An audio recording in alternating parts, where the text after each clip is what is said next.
things like basilisks, you know, shelling the tower, knocking them around and all that, and hellhounds incinerating them, and sentinels destroying tower vehicles. But for whatever reason, we're not seeing that at all.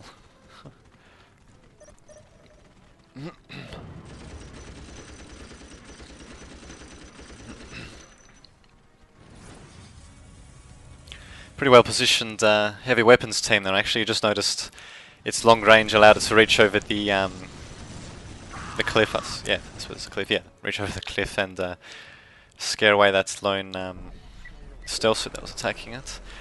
Interestingly, Vespers haven't joined the main tower force, so maybe they're just looking to do some harassment and yeah, split up the.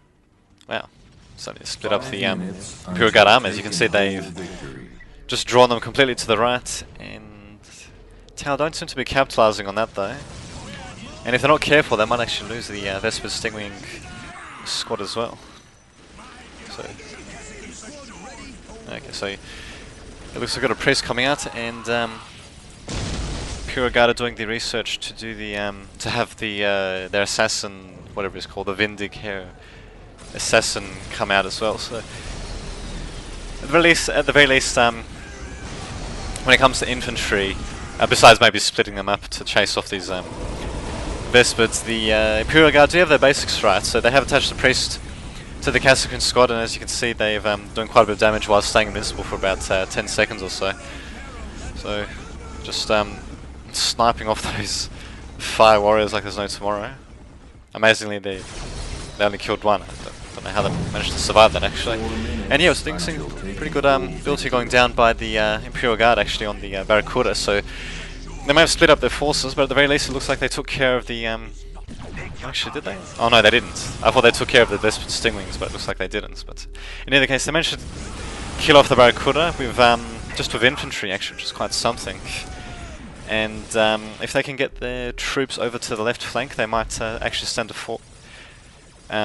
you know, well, stand united and actually stand a chance, should I say? That's what. Well, stand a chance against the well, stand a chance against the tower, assaulting on the left.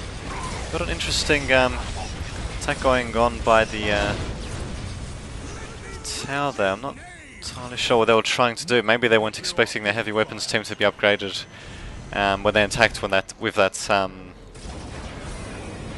broadside battle suit, I think it's called. Yeah, something like that. And yeah, especially attacking at such point-blank range, really. It's quite amazing, and they did that.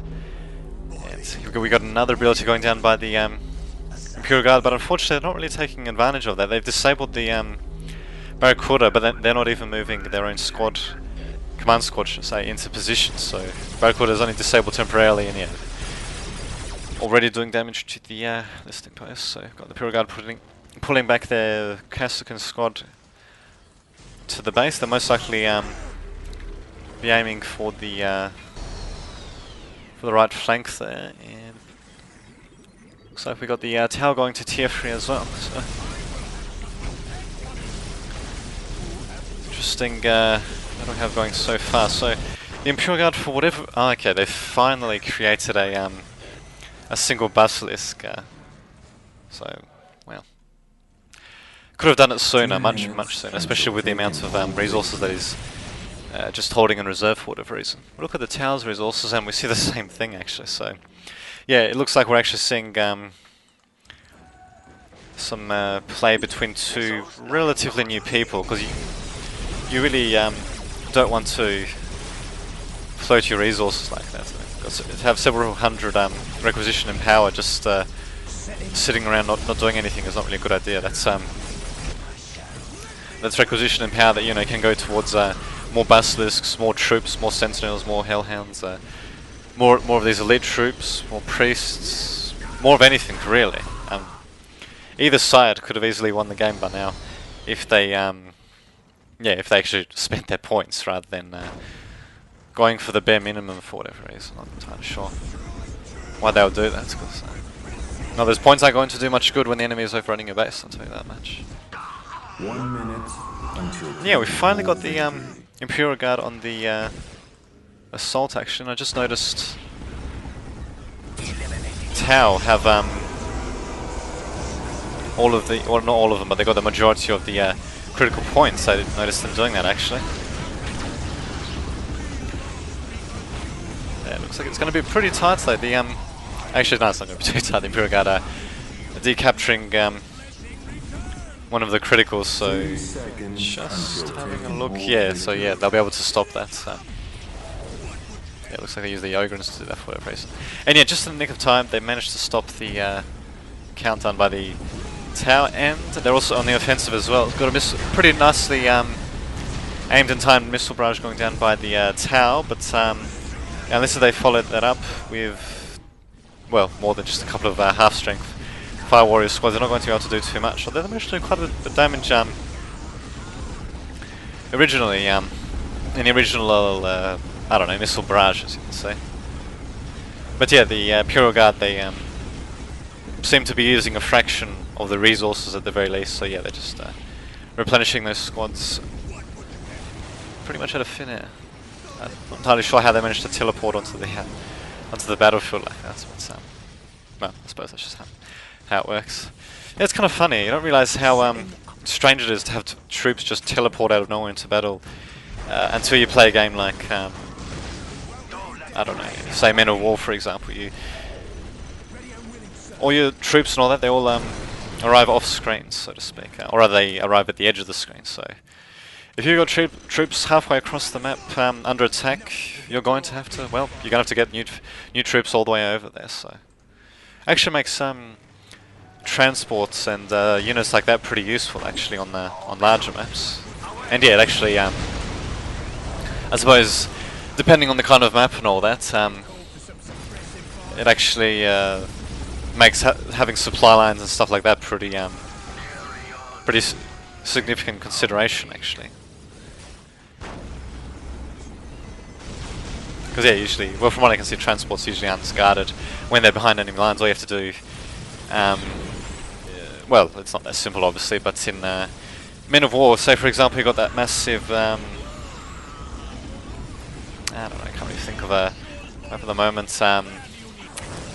Can't remember what it's called, but in either case, you got a massive map. All you have to do is just sneak a units behind lines, and it's much easier to do if your enemy is not looking, that is, than in a game like this, for example.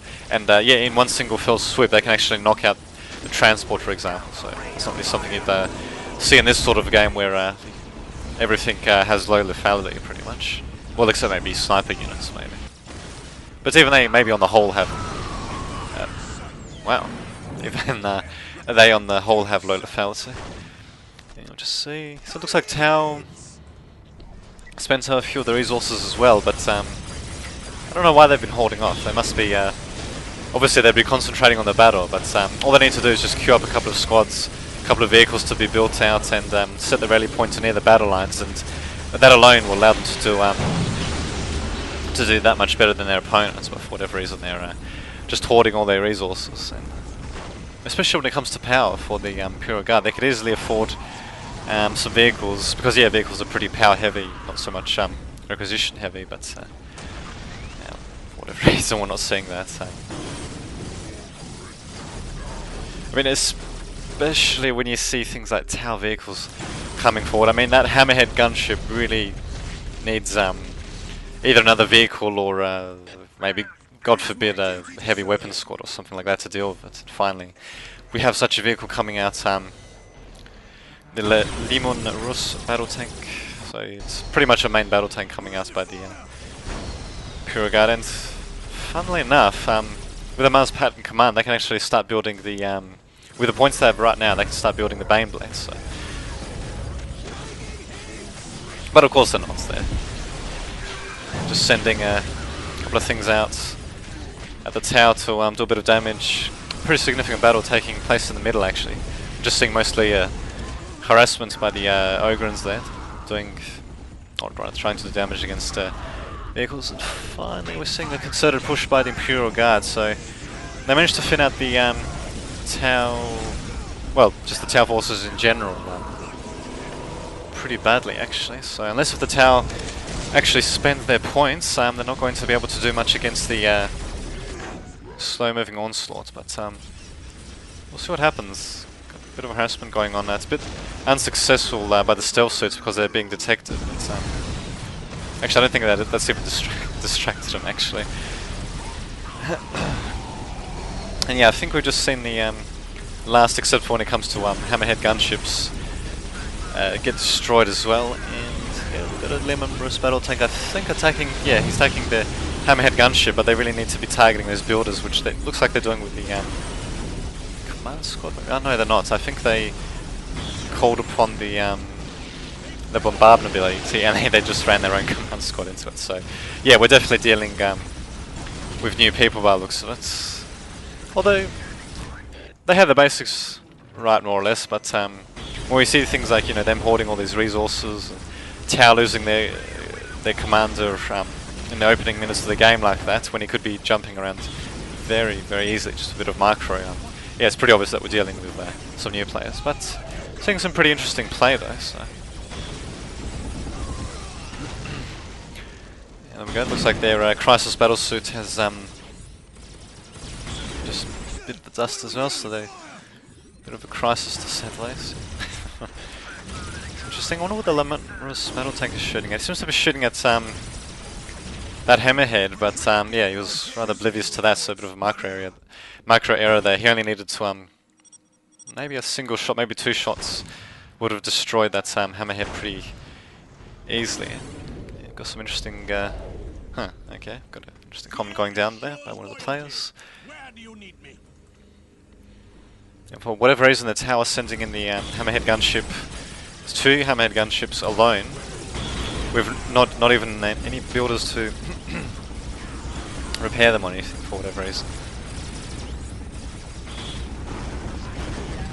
Oh, actually, hang on. I think they might have sent builders out. Oh no, they didn't. No, must have seen something else. And yeah, even though the Imperial Guard only have infantry out and not even heavy weapons teams to deal with vehicles, yeah, the sheer power of their infantry is just enough to overcome the vehicles that have been sent. Although, if Tau plays the cards right, they might be able to repel this assault, but yeah, most likely not.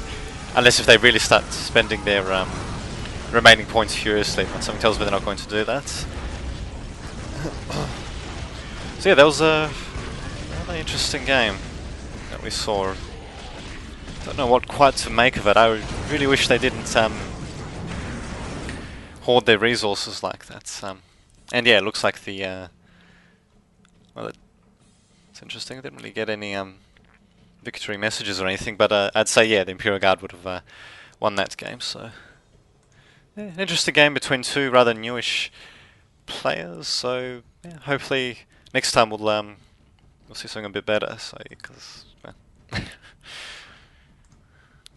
hoarding resources isn't exactly such a good idea. In fact, if you look at the ending resources, we see that Tower really do have quite a few points, quite a bit of requisition and power left. Same with Imperial Guard. So really, if they actually spent their resources, they really could have repelled the current Imperial Guard attack, at least until Imperial Guard spend their resources as well. But well, we're keen to hopefully we'll see that next game. So until then, this has been Damien Davidovich signing off.